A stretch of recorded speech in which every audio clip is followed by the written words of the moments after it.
It has been over 1.5 years since the launch of MacBook Air M1, and it is now proven that this is a great device.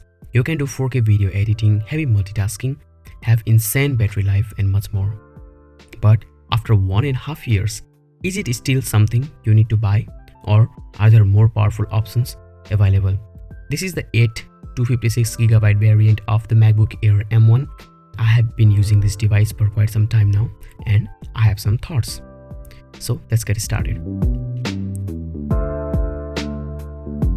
Let's begin with the most important part that you guys might be really curious about, and that is the battery life.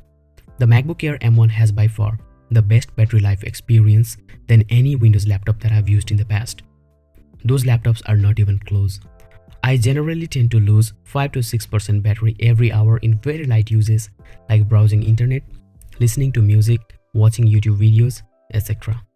On the heavier side, I like to do video editing and gaming on this device, and this thing loses around 9 to 10% at those hours. And that is consistent whether you are plugged in or not. Amazing, right? So, if you are looking for a solid battery performance in any laptop within a limited budget, look no further than this MacBook Air M1. Moving on, let's talk about the performance. The fanless design of the MacBook Air has been really amazing. It performs like a pro. I can say that the 13-inch MacBook Pro that launched alongside this MacBook Air has almost similar performance to this model. The 4K video editing in DaVinci or Final Cut is buttery smooth. Also, the multitasking is easily handled, even with heavy apps running in the background like Asphalt 9, Final Cut, and multiple tabs opened in Safari at the same time. No lags whatsoever. And one more thing, the always-on feature on this MacBook is extremely convenient. The reduction of extra 2 to 3 seconds while turning on the laptop from sleep is simply amazing. At this point, I'm so ruined by this feature that I feel extremely annoyed while waiting for those couple of seconds on my Windows machine before it turns on. Okay, let's talk about how it feels to use it daily. First off, the solid aluminum build feels extremely premium in hand. On top of that, it is also extremely thin. You can easily keep it in any of your backpack and move it around. Also, it is just 1290 grams compared to my almost 3 kgs Windows laptop, which is just a nightmare to carry around.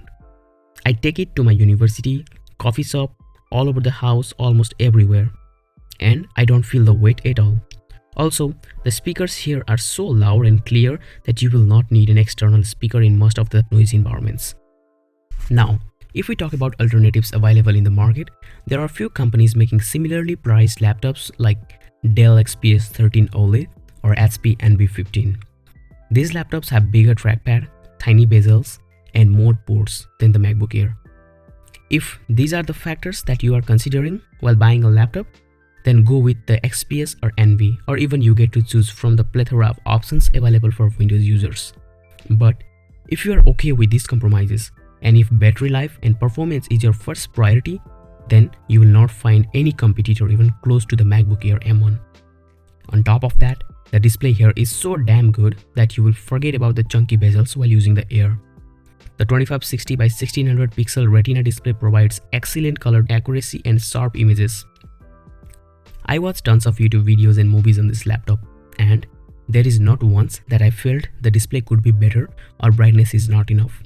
Trust me, you will not find much difference in display quality unless you compare it side by side with the 16-inch MacBook Pro models. So, the final part that you guys might be waiting for.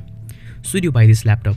See, in my last MacBook Pro review, which I will leave the review up here, I had categorized the laptop for a specific group of customers. But this MacBook Air is so damn good for its price point that any normal person can get it without any regrets, and this thing will serve you for years to come.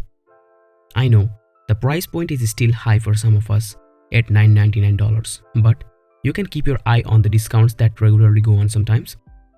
Also, you can save up by cutting cost on your other expenses. And trust me, with all those efforts, once you get this machine, you will not look out for any of its competitors in years to come. With that being said, I wanna ask you guys, do you know some alternatives to a MacBook Air M1?